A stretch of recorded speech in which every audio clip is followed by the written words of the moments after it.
Hello, everybody. Welcome. My name is Pamela Delaney, and I am the Dean of Enrollment here at Prescott College.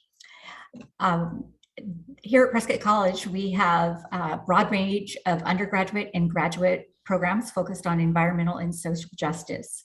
And we've launched the Career Impact Series to support all of you and your communities as you seek out to find and create meaningful work and contribution to your careers that make an impact.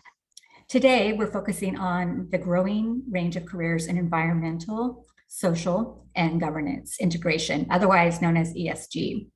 Last year alone, over 15,000 job postings, unique job postings, included ESG in their job description with an average salary of around 90,000. So we do see a growing demand, and that's why we're offering this particular session for you all. We'll also be speaking with people whose careers are making a major impact in the world around this area right now, and I'll introduce them in a moment. But to start with, I'd like to introduce my co-host, Angelina Smith, Associate Director of Admissions. And Angelina is monitoring our chat, and she will be sharing information with you in the chat box and she'll capture any questions that you have.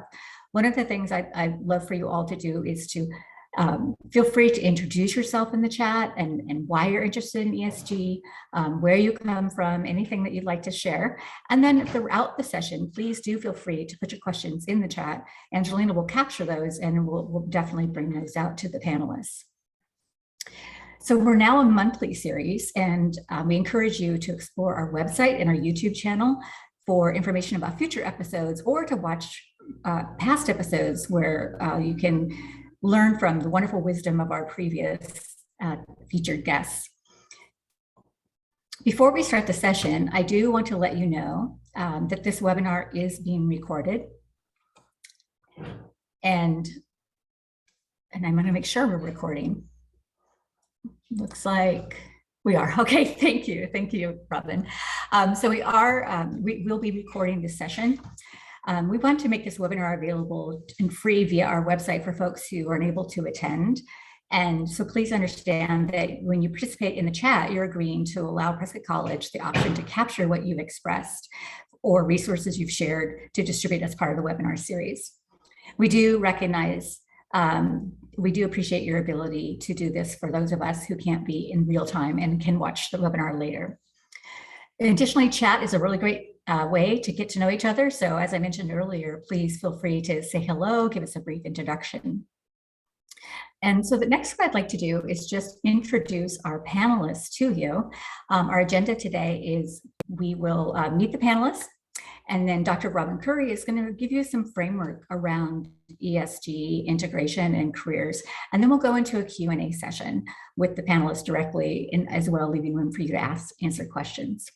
So to begin with, I would like to introduce Janice Lau. Janice is the Director of ESG at Helen of Troy. She's an award-winning environmentalist, scientist, and economist. Janice is recognized as one of the world's leading and most influential sustainability leaders. We're super excited to have her here today, and we'll learn some more about some of the impacts she's made. Janice, would you like to introduce yourself a little bit more, say hello? Yeah, it's a bit odd because at Prescott, I'm just known as a Ph.D. student, reading a lot of articles and working on my dissertation. But I've been working in the field of sustainability for nearly 20 years. And I'm happy to share my experience and any questions you have about how to enter this field, this growing field. It's really become such a popular topic and a popular industry to work in. So thank you for having me. Thank you, Janice. Next, I'd like to introduce Dr. Bill Prado. With a background in international finance, Dr. Prado leads our M.B.A. in sustainability leadership and an B.A. in sustainability management programs at Prescott College, and he's bringing ESG principles directly into our curriculum. Bill? Hello, everybody, and welcome. And I wanted to add also, we're very excited that Janice Lau will be Professor Lau. Starting in the fall, we'll be teaching the Transformational Leadership Program in our Sustainability Leadership Program. So welcome, Professor Lau. I'm the director of the program, as Pamela mentioned. I've worked and developed courses as well as curricula in sustainable business and sustainable management, not only at Green Mountain College and at Prescott, but also for the higher education client colleges and universities of Cengage and Pearson publishers. And it's my pleasure to be here. Thank you. Thank you, Bill. And next we have Dr. Robin Currey. In addition to serving as our Associate Dean of Academic Innovation at Prescott College, Dr. Currey directs the Sustainable Food System programs, both bachelor and master's. She also currently serves on the board of directors at Companion Bank in Kyrgyzstan, where she is on the board of directors and chairs the ESG committee. And I'm going to turn it over to Robin, who's going to talk a little bit about and give us kind of a framework around ESG careers. Thanks, Robin. Yeah, thank you so much. So if I could get you to pop over one more slide. And so I am in the company of giants here with Janice and Bill. So I welcome them to chime in at any time. But this came from some recent framing I was doing for the board that I serve on. It's a bank, and we're trying to practice good governance and integrate ESG throughout the company, as responsible directors. And so it kind of helped when we were starting that conversation at the bank to start thinking about sort of what are some of those bubbles, what are some of the categories, what are some of the different ways that there can be environmental, social, and governance impact throughout a company. So I just pulled a few examples from different kinds of organizations, and don't worry, Janice, I have Helen of Troy in here in the next slide. So. But just for a little bit of framing, so Sprouts Farmers Market, which is a regional grocery store chain, recently published some of their first rounds of ESG reporting. And this is how that specific company is conceiving of this and integration into their operations. So they view it, absolutely at the corporate governance level, but also in thinking about their employees and their staff. So that's their team member development and inclusion. They're thinking about it in terms of impact that they can have in the communities where they have their grocery stores located. It's their supply chains, their value chains, but it's also about customer protection, also with the data privacy and cybersecurity, which is showing up in different companies' ESG efforts, because it's devastating. As somebody who was impacted by identity theft, it's devastating when that happens to your clients. So that's another form of protection and impact that we would hope our companies that are serving us would be considering. There's also regulatory moments. So there's kind of two origins, and I'll hand the mic over to Bill in just a sec when we go to the next slide to kind of talk about some of the origins around environmental social governance, and it's a push-pull around regulatory pressures, and then also around companies just wanting to be good companies and serve their clients well. So the Security and Exchange Commission actually does have some required reporting specifically around climate risk right now that they're requiring of certain sized companies. And so anytime there's a regulatory requirement, then that means there's got to be somebody in a company that does that and tracks it and makes sure that report gets in on time. And for us, that's, that means jobs.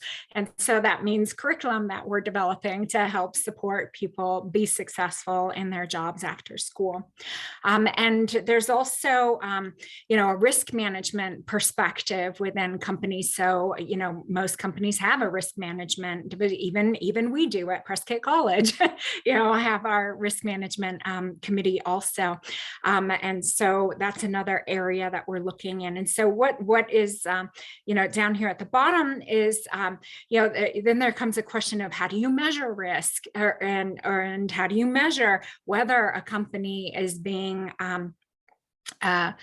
mindful of ESG in their operations and in their way of going about business. So there's a whole plethora of industries that have popped up recently around either consulting, so helping companies understand how to establish reporting systems within their organization to inform others, or actually in the auditing sector. So all the big four auditors of global size auditing companies are developing their ESG reporting arms. So I hope this helps give, for those less familiar with the terminology associated with ESG, kind of a scale and scope, like in which aspects of business operations. So if you could go to the next slide, Janice, I promised. So this actually comes from Helen of Troyes. We'll see in the middle. They are in, well, we'll let Janice fill us in, but phase 2 of their transformation and integration of ESG throughout all of their aspects of their business. And so I'm not going to go into detail about this because Janice can, but what I do want to point out a little bit here is some of the jobs that we see popping up. And so these data about the jobs and the growth in these sectors are coming from a program called the MC Burning Glass and also ONET. And essentially the MC Burning Glass, what it does is it scans all job postings all across the United States. And it is also scanning all the resumes that we're all hopefully, well, not me, but that folks are hopefully, or with hope, submitting for their potential jobs. And so they're really trying to look at, well, what are the qualifications of the people who actually land the jobs, and what are the kinds of things that employers are asking for, and then what are the titles around the job. So investment analysts. So a lot of this is being driven by those impact investors or the socially responsible investors. And how do you determine if a company is socially responsible, or if you're interested in green investment funds or women-led companies, or majority women, or all sorts of different categories have emerged recently. But who's that analyst who's going to say, yes, those measures are valid, and then the business intelligence associated with the green industries and all those areas, and then also risk analysis, because that hopefully is a it's a profitability balance with the risk analysis around whether or not one wishes to invest. There's also sustainability managers. So this other family of positions are things like where a company is saying, gosh, we really need to do a better job with our own operations, or nonprofit organizations are saying, hey, we really need to do a better job of the kinds of areas that we're implementing or the kinds of programming that we're supporting. And so a lot of those positions are around program management and monitoring and evaluation of impact.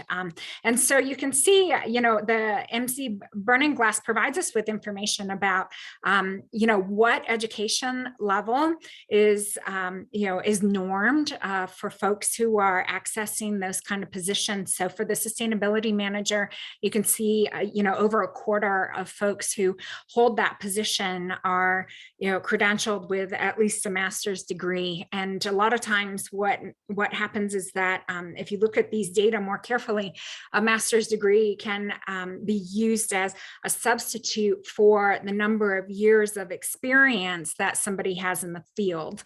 So I just wanted to point that out. And also here we're reporting on the median salary, and then opportunities for advancement in salary ranges. We would be remiss to not include the professors, but I just point out it's the lowest salary. Like, you go into professordom out of love of teaching and education and being at webinars like this, but I would be remiss not to include that in here. And so in that area, one does need a PhD. And so, for example, our sustainability education PhD program would fit the bill if you wish to be a professor, but also, in academic areas where a master's is considered a terminal degree is some of the vocabulary you might see. So, for example, an M.B.A. is the highest level of education that would be required for teaching in an M.B.A. program, even though there are PhDs available in different aspects of disciplines in the business administration family. But part of why I mentioned that is if we look at another growing area, so 10% growth, which is above the norm, is around corporate social responsibility. So you'll also see that terminology, and there's actually a shift in the industry away from the corporate social responsibility to environmental, social, and governance impact or integration. So ESG is the new CRS, but better. So you might see those terms out there, and companies are really wanting to figure out how to do this. And so there's lots of opportunities right now in training and consulting. So the training could be internal. So you're in there, usually associated with in the HR department for internal training, and or external, where you're coming in a consulting fashion for the companies. And so we can come back to this slide, Janice, if it's helpful to you to have the visual when folks speak. But I have one more thing that if we could switch to the next slide, just around a 101 on ESG. And so this is where, Bill, I would really love to draw on your expertise also, because I think it's helpful for folks to understand the origins of this transition into ESG and away from corporate social responsibility. Not that corporations are no longer socially responsible, but I think that it would be helpful, because where a lot of the jobs are emerging in kind of these four areas around risk management, auditing and accounting standards, training and education, and analytics. So Bill, I would love if you'd be willing to speak a little bit more about the emergence of these areas. Oh, absolutely. I'd be happy to, Robin. Building upon that excellent summary that Robin made about what the SEC is doing. So to talk about origins, right now, the Securities and Exchange Commission, which is part of the federal government, and what they're charged with is looking at publicly traded companies, companies that have stock out there, and to make sure that they're disclosing to the public, people who buy shares, all the risks and as well as the positive information about the company. And as Robin mentioned, they have to now report on the risks that have to do with climate. So until relatively recently, there was always this section in the back of the financial statements, in the back of annual reports, that were the footnotes that had the requirement that companies had to talk about contingent liabilities. That's sort of saying, hey, what can go wrong that would really lead our company to lose a lot of money?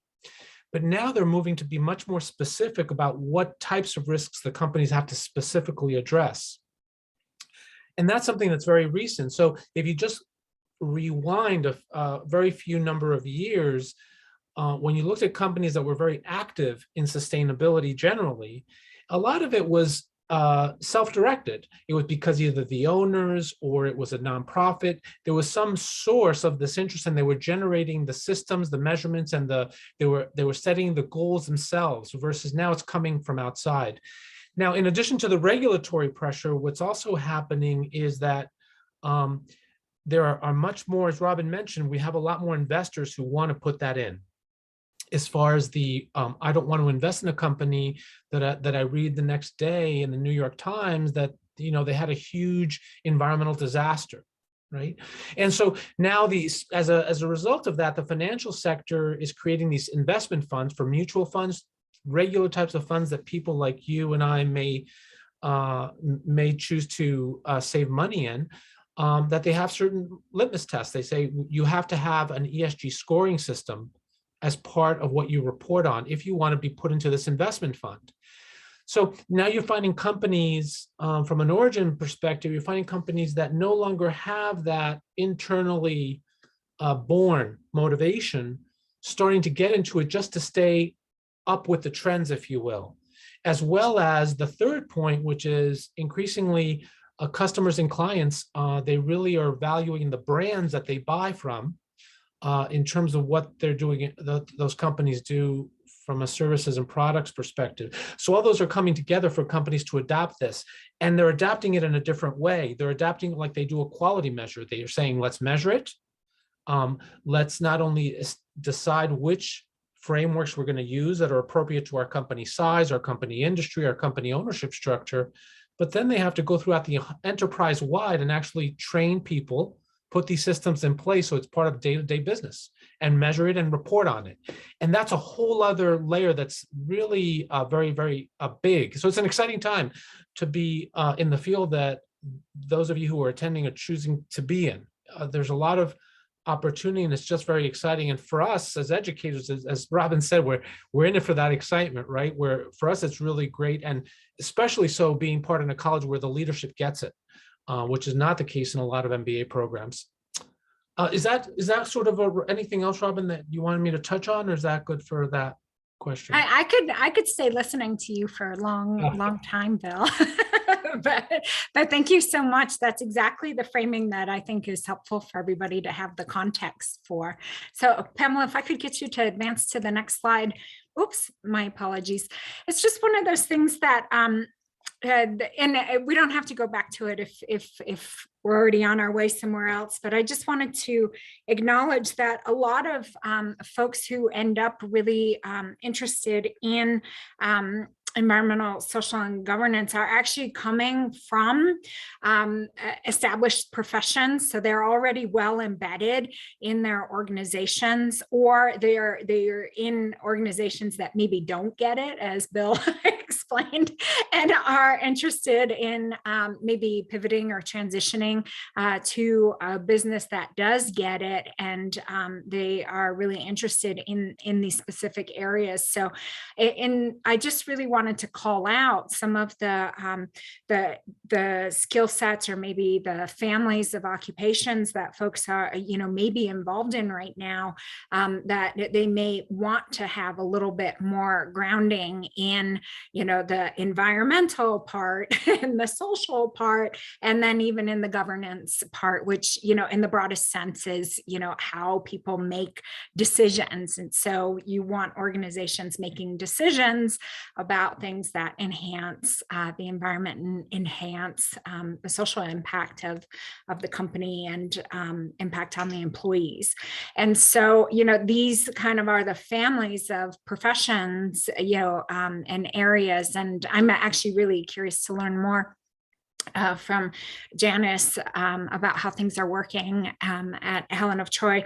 But this is what we've been seeing as areas that companies are prioritizing first, the value in supply chains, for example, because there's so much opportunity to do a better job, both in terms of financial impact as well as environmental impact in the value in supply chains. And then, of course, as Bill mentioned, the climate and environmental impacts are, already required by the regulators. But so I just wanted to nod that you don't already have to be an expert in these areas. And if you're interested in pivoting, then, welcome. And that's what we're here for today. Bill and I as the educator, and also, Professor Lau joining us in the M.B.A. program. So I hope that was a helpful introduction, and handing it over to you, Pamela.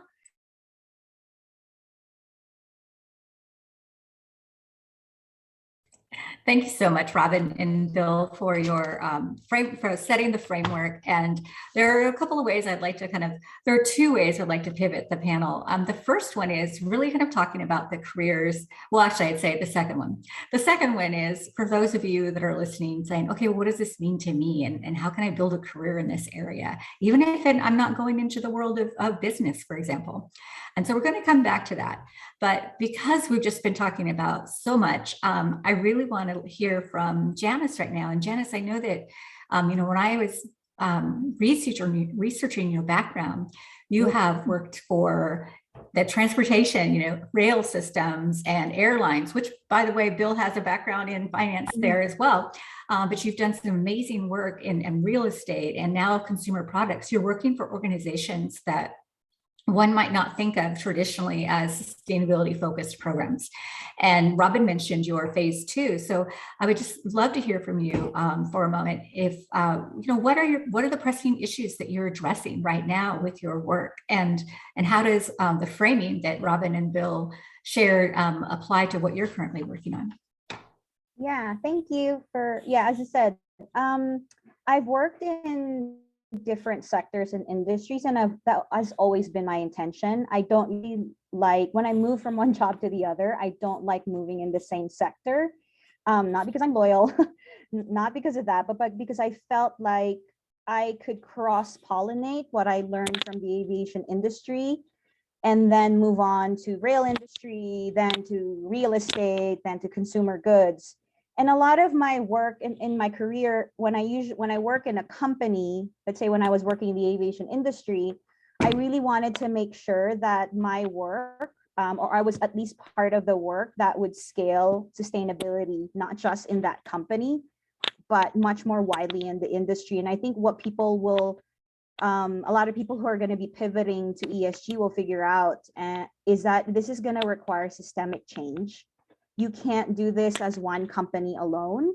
And that's what although I've been only in Helen of Troy for 18 months, and it's been an amazing time because I have great support with the board, with my CEO, and that has been so critical in my experience anyway, because this is not the first time that I've had board or CEO support.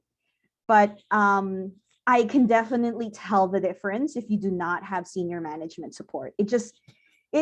I feel like, and I'm not sure if you know this, I feel like Sisyphus with a boulder. Like, I don't know if people know what that story is, but like, I feel like you're in a way you're swimming against the tide. And I think Bill was talking about this earlier, because a lot of it is still voluntary. And while there's a lot of regulation that's sort of hurtling towards us, almost like a meteor, hopefully not, but there's a lot of regulation, whether it's the EU, whether it's in the US, in China, in Asia, but it's still pretty much a voluntary effort. And you're trying to figure out what is the motive, what is, when you work in business, I can't come from a nonprofit perspective.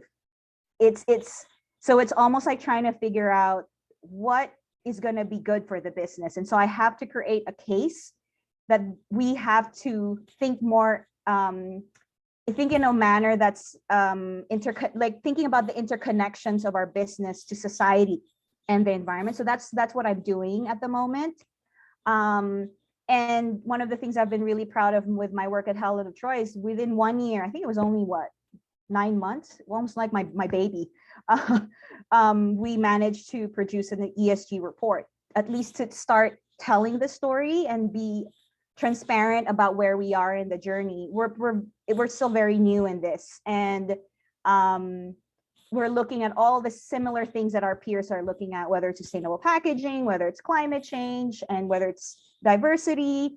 It's just the breadth of issues under ESG can get very overwhelming. And I think that's the other thing I can talk a bit about.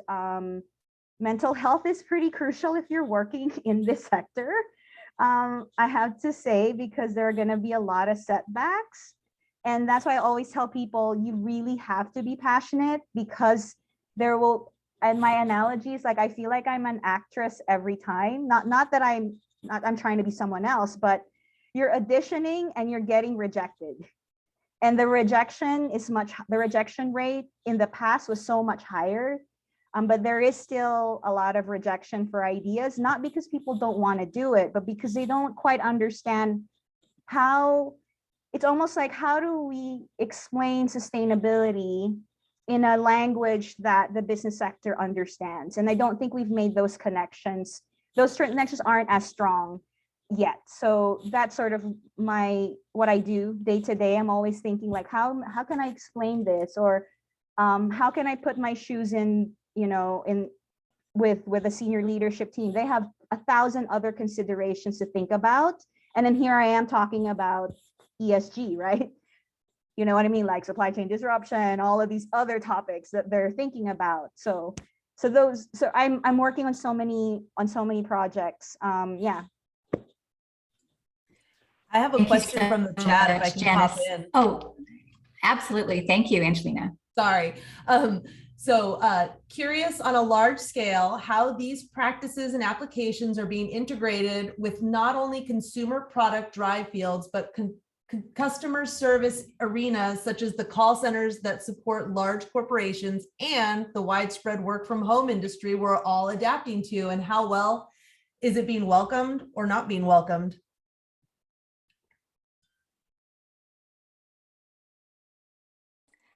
And I would let anyone who would like to take a first stab at that question, go ahead and go. Any preference? I had one thing came to mind. First of all, great question. I love it. And it's actually touches on what Janice was talking about, this idea of the motivation. And so the call center, for me, that is a great illustration of Janice's point, because let's say you have a company that, and Janice's point about voluntary still is a big driver in how you approach ESG.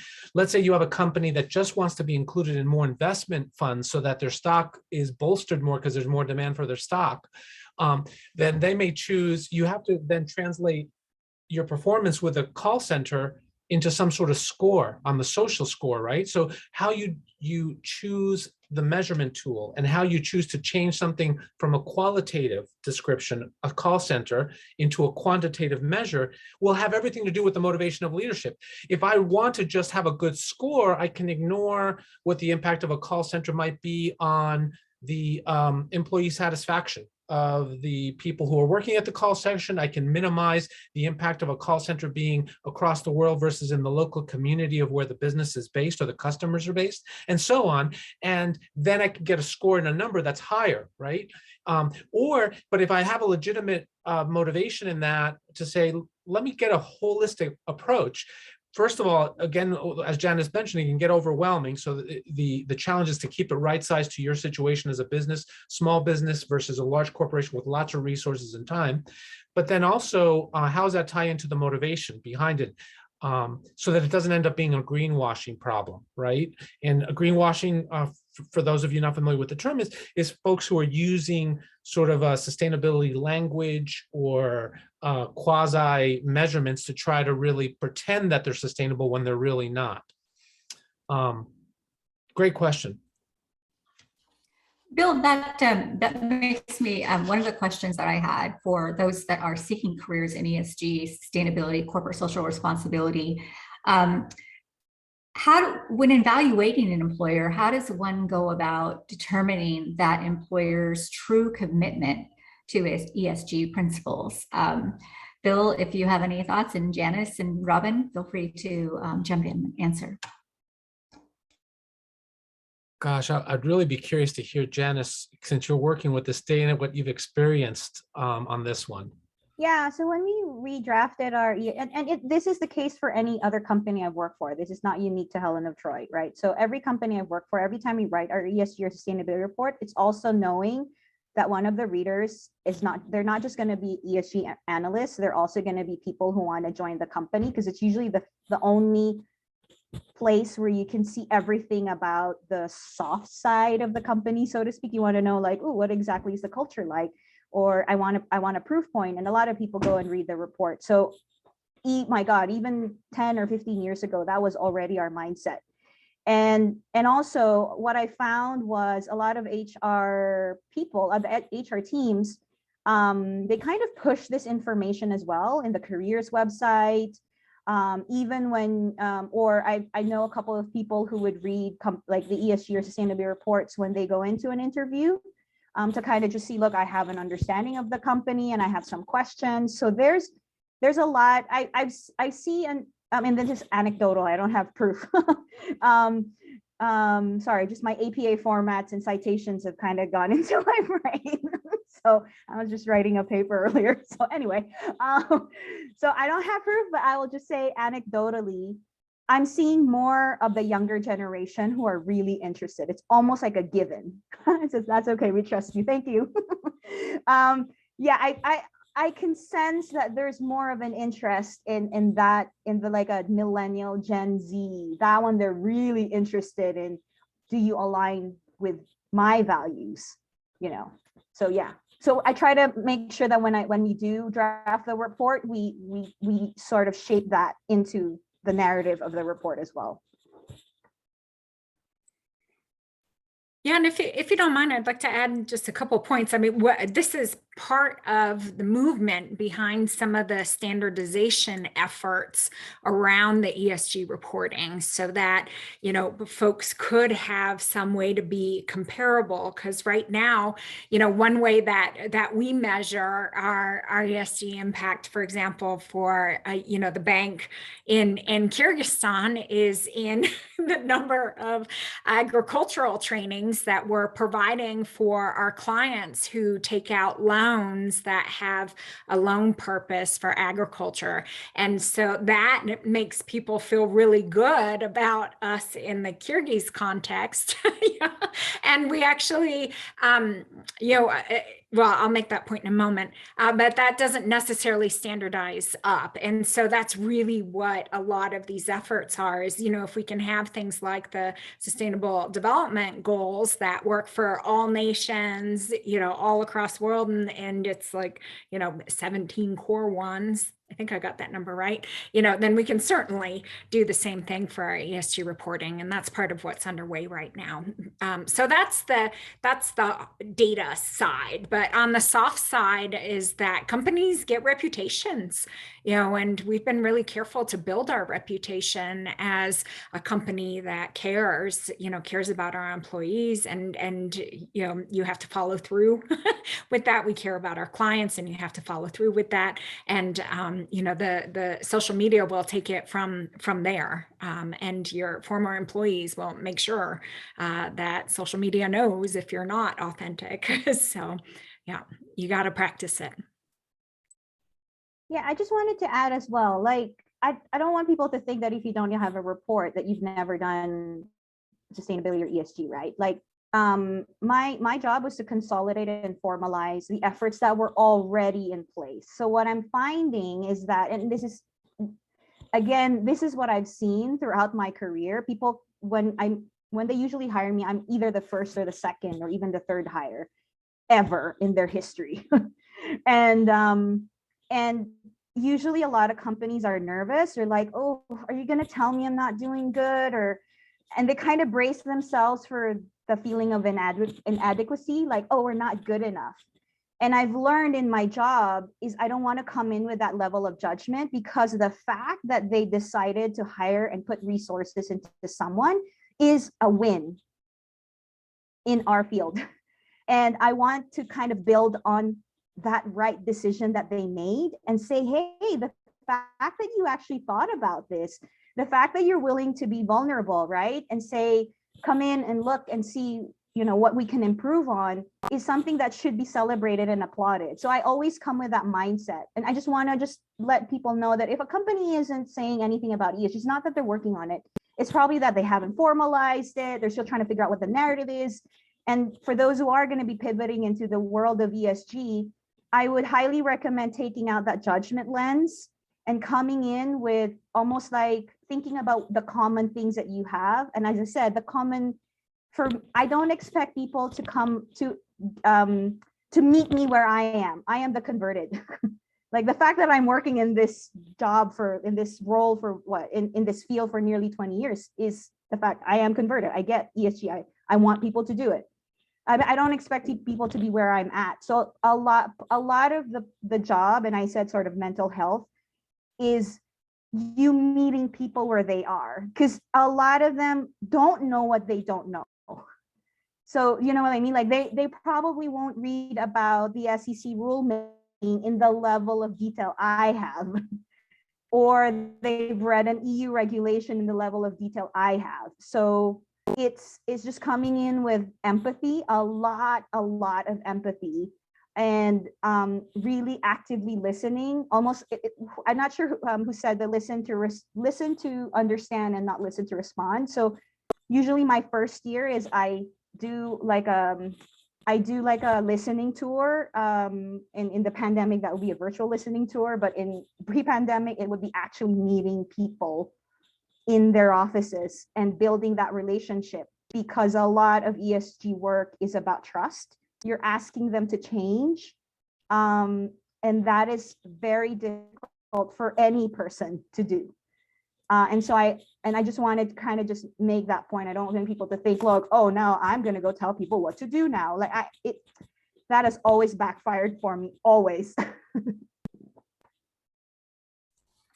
Thank you for those insights. You know, when I was researching for this panel discussion, you know, I looked around at other resources that are out there talking about ESG and panels that have led, you know, that participated in discussions. And one of the things that I was struck by was the lack of diversity in gender, in race, and even age in a lot of ways of these panelists, right? And so to me, this is the S in the ESG. How do we, it's the social, right? But how do we make sure that we are, one, keeping organizations focused on the social justice element of ESG? And then also, how do we help organizations bring in more diverse people into the field that have the seat at the table to really address the concerns?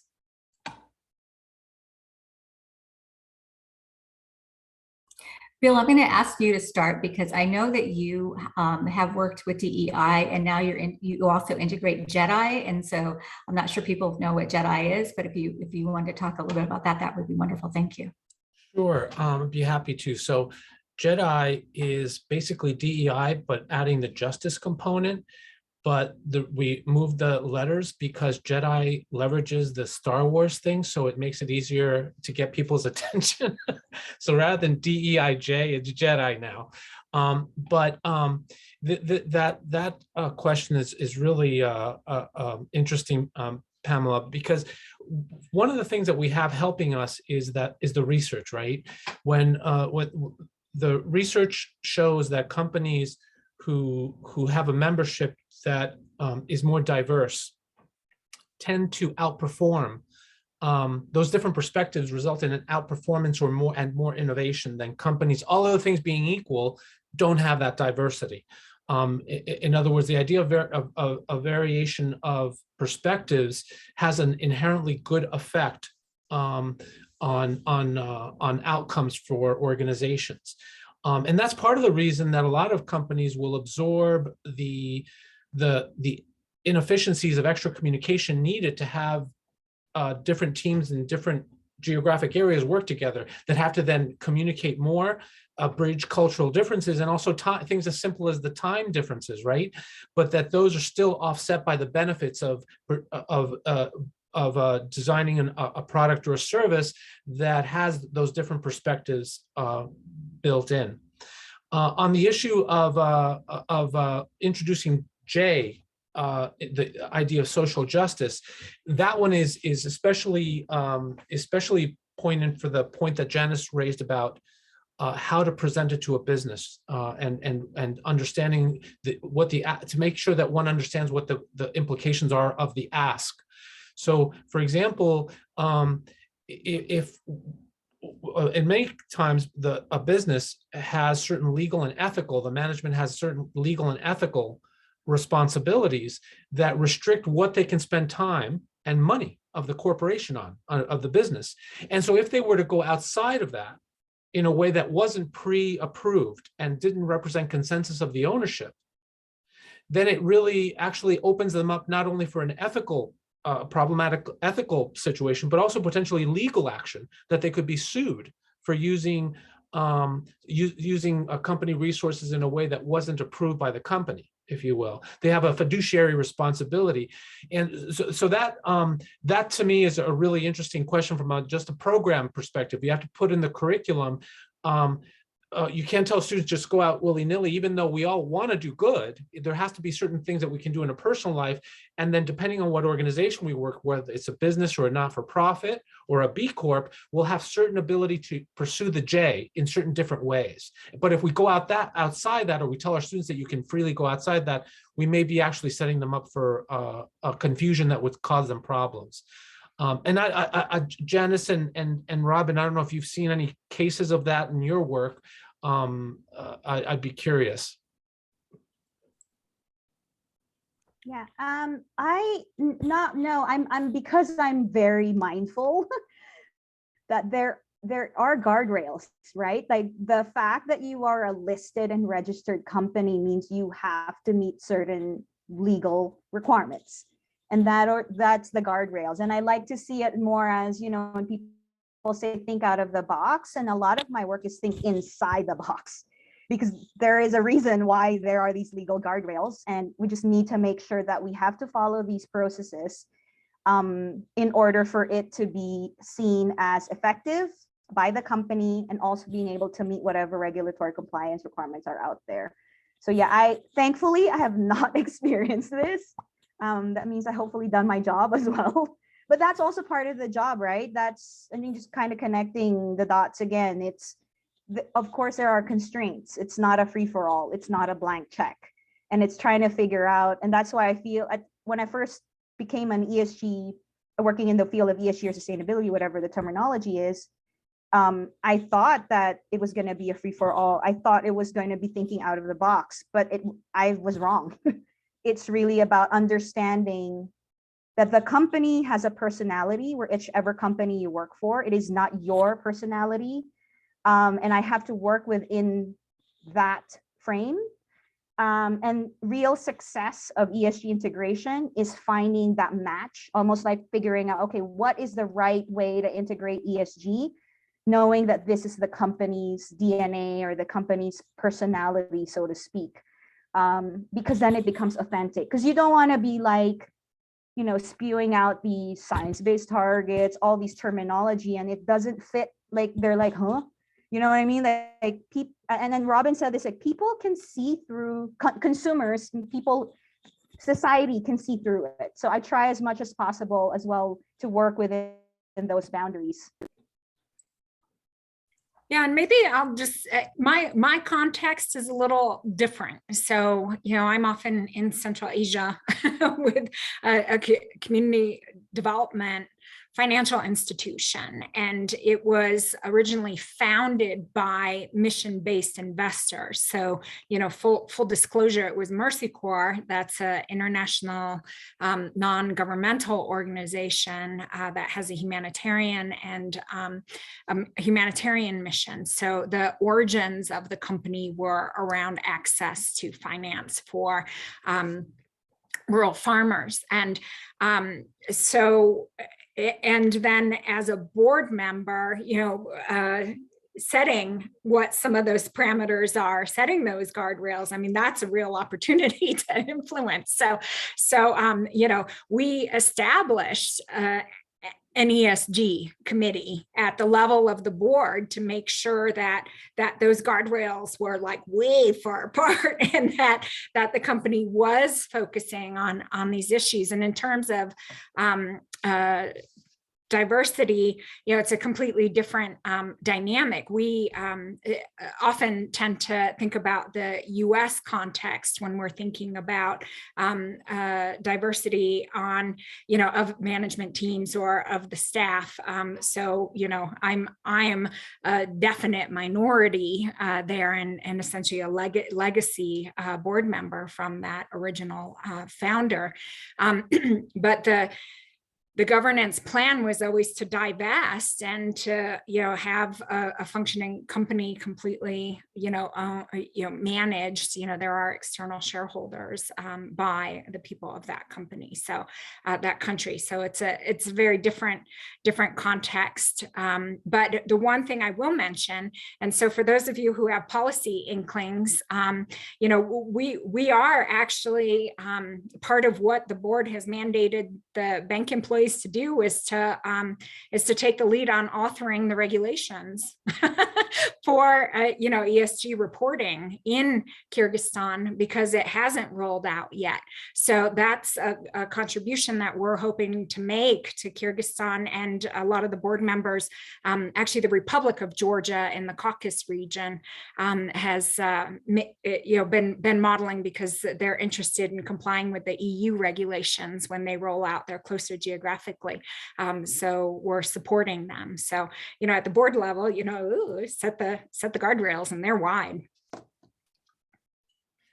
We have another question in the chat for you panelists. Let's see here.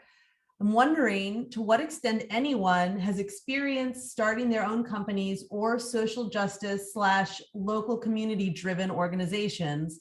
I'm less interested in the integrating ESG into other companies and more interested in how to apply ESG to my own entrepreneurial business goals. And I'm wondering how that shift in perspective translates. Yeah, I was going to say, that makes it even easier because then it really is a free for all and a blank check, so to speak. Still know that any business has to meet regulation, and that's still the guardrails in place. But yeah, I mean, there are so many companies with that example. Ben & Jerry's is one of them. Like the Ben & Jerry founders are still so heavily involved in that company, although it's now been majority owned by Unilever. I would go have a look at these types of companies, but I would look at Ben & Jerry's because they do a lot. The founders themselves are still so involved in the company. They have embedded their values, the founders' values and they're extremely progressive values of ESG. And one of them is, I know they are funding like some social justice, racial equity programs, and the founders really, really, really believe in it. And because, and it's almost like trying to figure out, because before, when Ben & Jerry's was not yet a publicly listed company or was bought by Unilever, how were they working on it? And then now, how has that changed since they've become a Unilever company, right? But a lot of the programs that Ben & Jerry does is still very much what they've done when they first started out decades ago.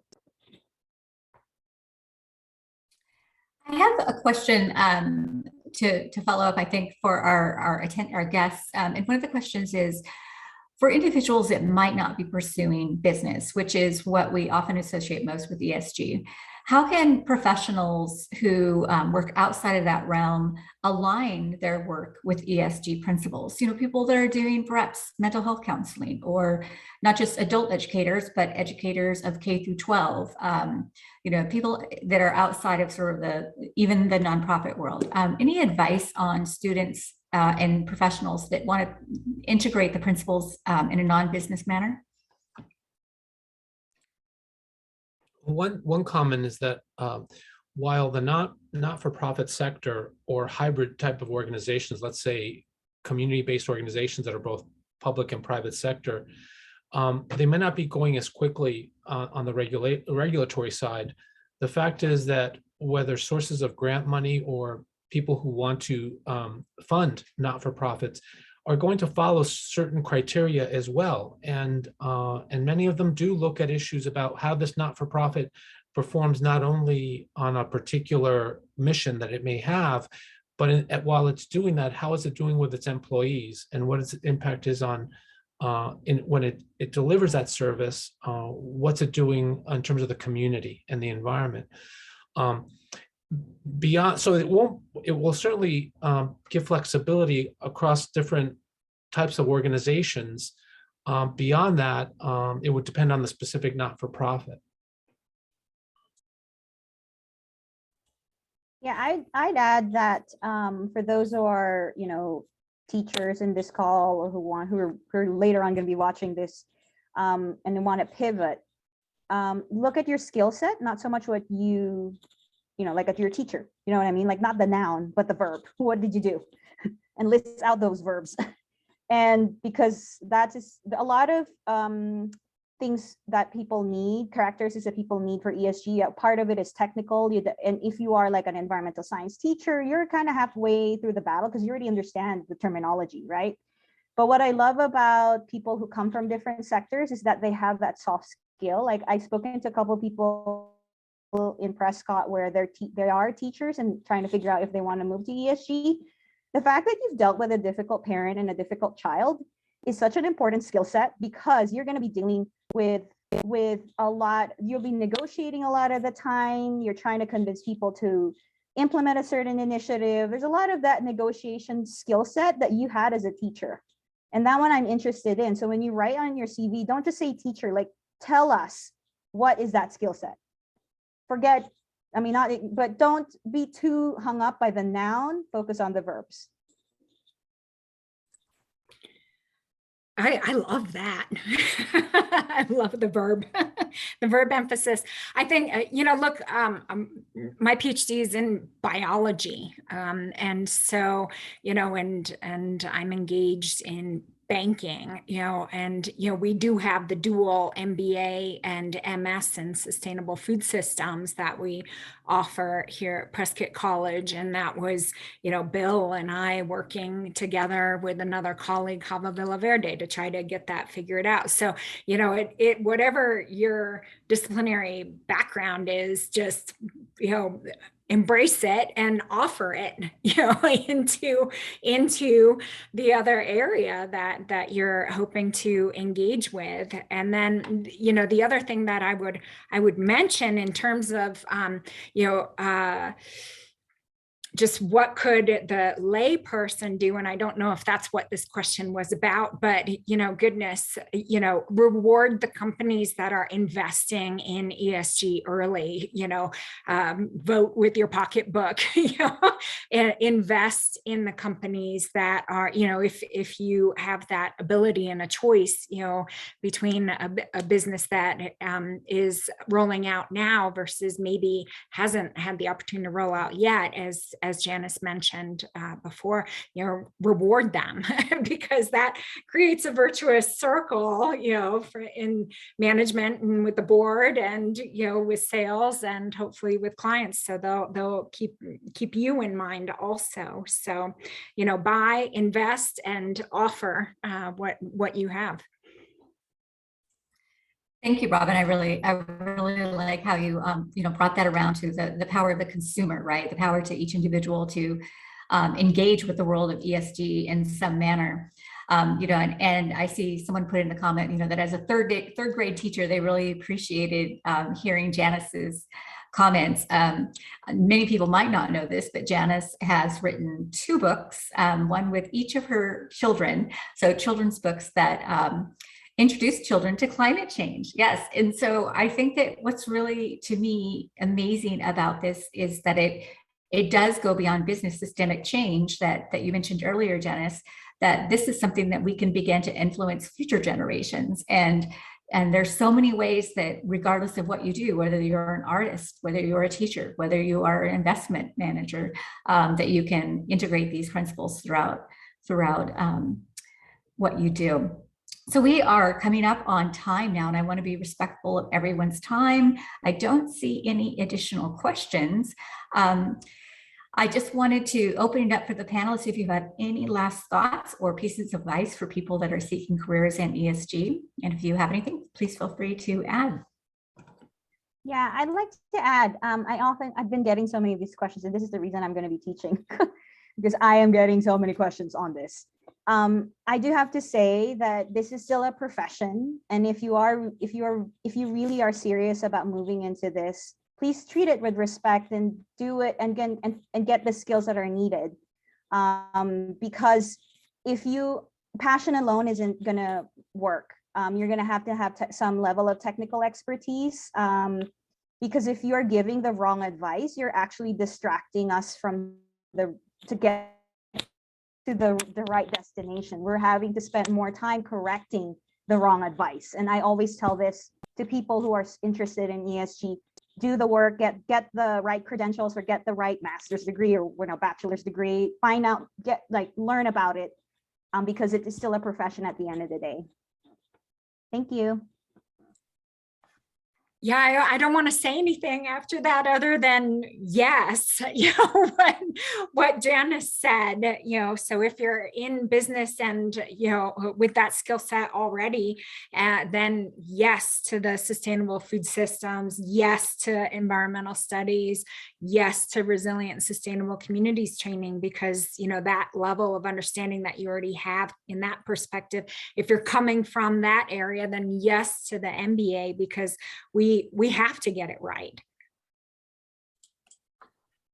Nothing for me to add there other than express gratitude. Thank you, Pamela, Robin, and Angelina, for making this series possible. And to my panelist colleagues, Janice and Robin, I really, typical of like distance education, I learned as much as was talking. Thank you. Well, I really want to thank Bill and Robin and Janice for being here and sharing your wisdom and experience with our attendees. And a special thanks to Angelina for moderating questions and populating the chat with a lot of great information. So as a follow-up, as an attendee, we'll receive an email that invites you to our next session, which is on March 23rd, and we will be focusing on careers in social justice and equity. And so we'll be sending you information on that. You're also very welcome to look at our website or our YouTube channel, where you can see past presentations, past webinars. In addition, we have a Friday Food Systems Friday webinar that is hosted by Dr. Robin Currey here. And those are also available on links on our website and on YouTube as well. So I really want to thank everybody for joining us, and we look forward to seeing you at a future Impact Careers series. Thank you.